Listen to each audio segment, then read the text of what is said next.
What's up guys, Aroneous here with another Raid Shadow Legends video, and in today's video I'm going to be going over the brand new fusion. Let's get it. Alright guys, so the brand new fusion, here we go man. This is going to be an exciting one. I'm super stoked about this one. The brand new fusion, I'm going to pop up behind me in just a second here, but it's definitely going to be a champion you might want to be going for at this point. I for one will be trying to go for this champion. So let me pop him up and I'm going to talk about his kit. All right, y'all. So we've got BAMBUS FOURLEAF. It is a legendary support champion. It's magic based. And yeah, he looks pretty sweet. Another skinwalker, though. They keep bringing in skinwalkers left and right. I guess we've gotten a ton at this point. Let me take a look at how many skinwalkers we've got going on. I mean, at this point, yeah, we've got quite a bit of legendary skinwalkers. Maybe we need some other champions to bring into the game at this point on other, like maybe some Sylvan Watchers would be nice. That'd be kind of cool. You know, Shadowkin's pretty stacked. Dwarves could use a little bit of love. Maybe add 2 more there. The Knights Rev are doing good. Dark Elves doing good. Undead Hordes doing good. Demon Spawns doing pretty good. You could add a couple more Demon Spawn here as well. They're usually super OP when they come out. Orcs, totally fine. Again, skinwalkers are fine. They just keep releasing them. Lizardmen definitely could use some love. There's not enough Ogryn champions in my opinion, so they should definitely be giving the Ogryn faction some love. In terms of barbarians, I think they're fine. They could add a couple more, but they're fine. Looks like Sacred Order's fine. High Elves are fine, and Bannerlords seem to be fine to me. So let's go look at this fusion again here. BAMBUS. So I'm pretty excited for this. I haven't gone through his kit yet, but I'm going to go through it with you today. Hopefully this guy is a beast. I'm really hoping he's a beast. So first one, A1 Bamboo Splinter. Attacks one enemy. 50% chance of placing a decreased speed debuff for 2 turns. Already a fantastic ability. Very, very strong in general progression. Very strong for Iron Twin. Strong for Hydra. So automatically the A1 with a decreased speed is just strong in general. Will attack all enemies instead if the initial target is under 2 or more debuffs, and this attack has a 40% chance of placing a 30% decreased speed for 2 turns. That's insane. Super crazy for Hydra. All right, so that's very good for Hydra because you're going to try to get as many debuffs on the Hydra heads as possible. So more than likely he's going to do an AoE against the Hydra heads if you face the Hydra heads.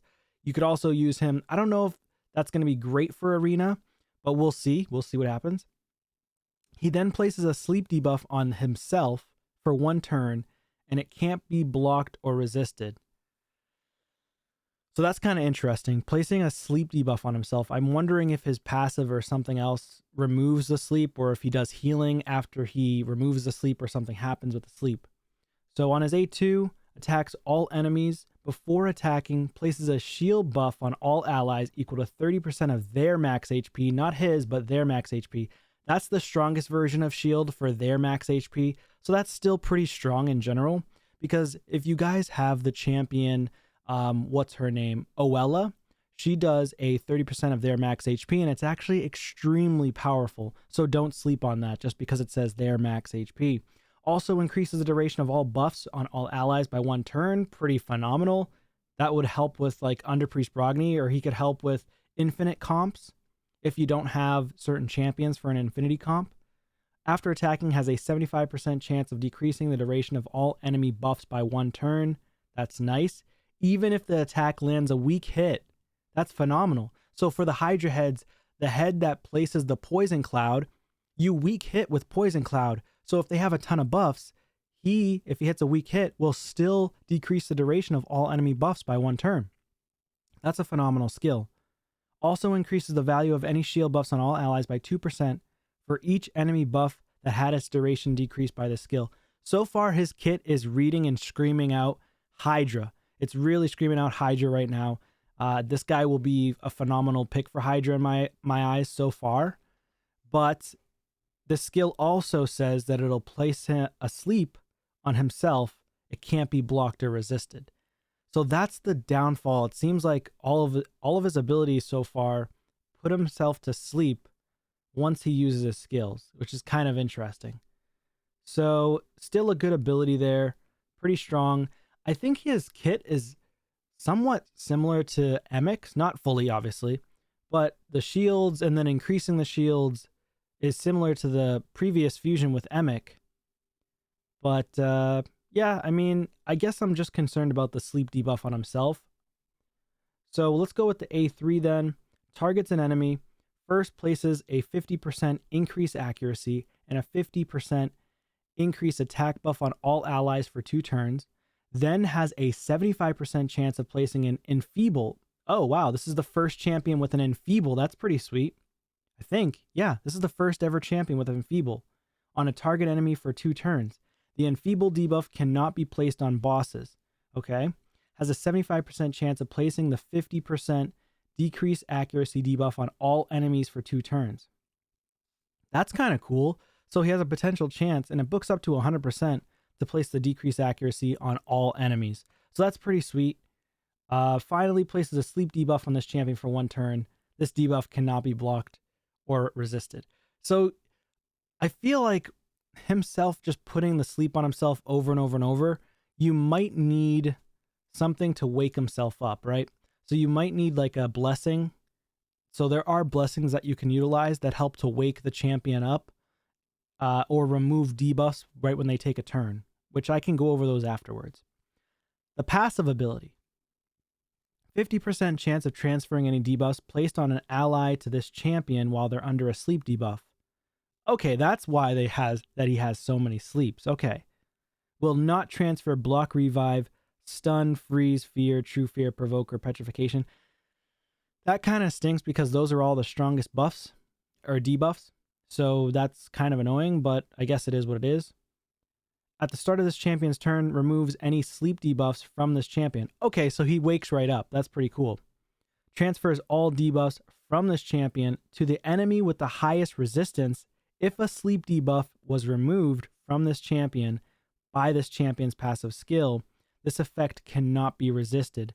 That is phenomenal. I mean, you still need to build him with accuracy based on his other abilities, because his other abilities are not unblockable or unresistible. So he still needs to be built with high accuracy. The only one that doesn't need it is just the passive ability, where transfers all debuffs from this champion to the enemy with the highest resistance. So, of course, you've got your champions like, Duchess, you've got your Ultimate Death Knights, you've got your Mithralas with super high resistance, and sometimes they might be in Stone Skin, but sometimes they might not be in Stone Skin at all. And if the Stone Skin falls off, he'll end up starting to place these debuffs onto the target.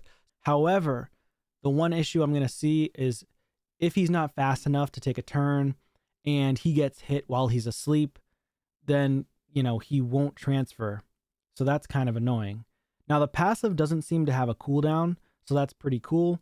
So no cooldown on that is awesome. But how do we get this guy to take a turn faster? You might need like a speed booster. He doesn't have any turn meter increase in his kit, so that kind of stinks. So when he goes to sleep, he's at risk of getting hit while he's sleeping. And unless he takes a turn, it says right here, 50% chance of transferring any debuffs placed on an ally to this champion while they're under a sleep.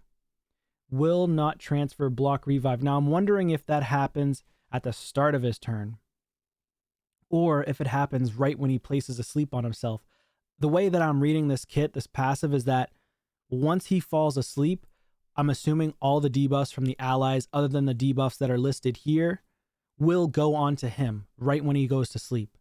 But if I'm reading this wrong, then the other thing could be, the flip side of it would be that he won't be able to transfer all those debuffs until it's his turn when he's asleep, because he removes the sleep when it's his turn. But the issue is, I don't know, that's kind of a funky passive. So I hope it works the way that I originally talked about it. But who knows? I don't know for sure until we actually get testing on this champion done. I'm sure that there are going to be plenty of people testing it. I don't have access to the test server, unfortunately, so please consider smashing the like button, subscribe to the channel, and once I get to a certain amount of subscribers, I do get access to the test server. I would love to be able to test out champions for you guys before they release, so I can give you my input from a free-to-play perspective. So the aura, 25% HP in all battles, which is kind of cool. Nothing crazy. It's not over the top, but interesting kit.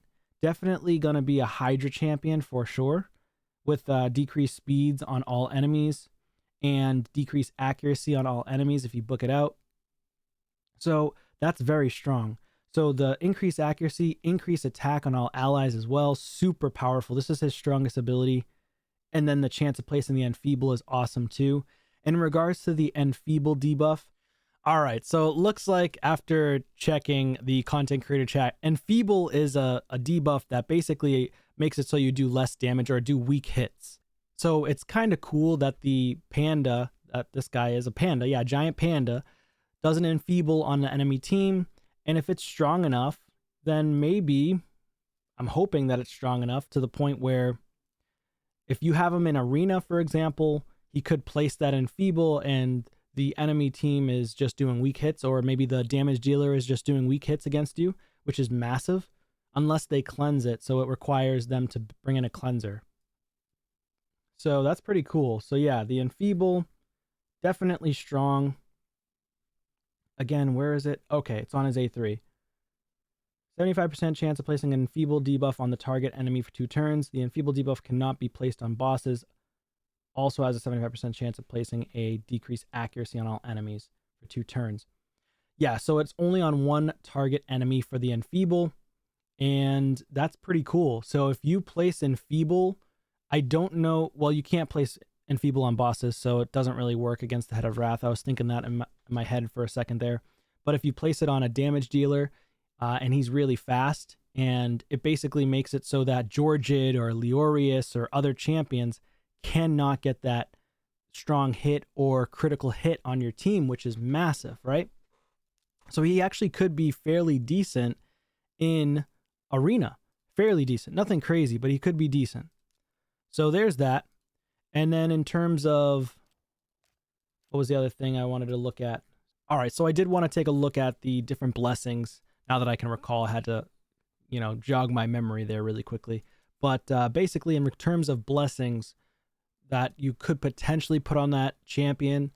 But the thing is, in regards to Bambus, his passive removes the sleep at the start of his turn. So there's really no point to put the blessing. But I was thinking about certain blessings here that receives less damage under freeze, sleep, fear, things like that, which is kind of cool.